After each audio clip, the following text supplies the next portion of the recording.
So ongeveer 11:15 was daar wapenroof waar 'n persoon doodgeskiet is en nog iemand ernstig geseer is.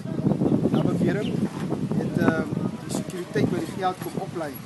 Was geconfronteerd deur ongeveer 4 tot 5 mans, gewapend met handwapens.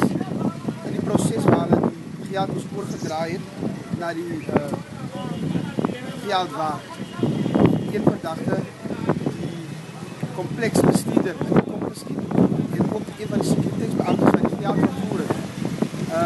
In sy nek geskiet, sowel as sy been. Hy is in 'n ernstige toestand na die hospitaal geneem. Op hierdie stadium blyk dit of daar net een boks van die geld geneem is. Die totaal is op hierdie stadium onbekend. Die verdagtes het dan bewering in 'n wit Bantam bakkie gevlug. Onbekend of dit die enigste voertuig betrokke was in hierdie gewapende roof. Op hierdie stadium is dit 'n moorddossier met 'n poging tot moord wat ons open. Dan ook op hierdie stadium soos gesê is onbekend hoeveel geld geneem is. Weet ons waarvoor die geld wat geneem is bedoel was? Op hierdie stadium is onbekend.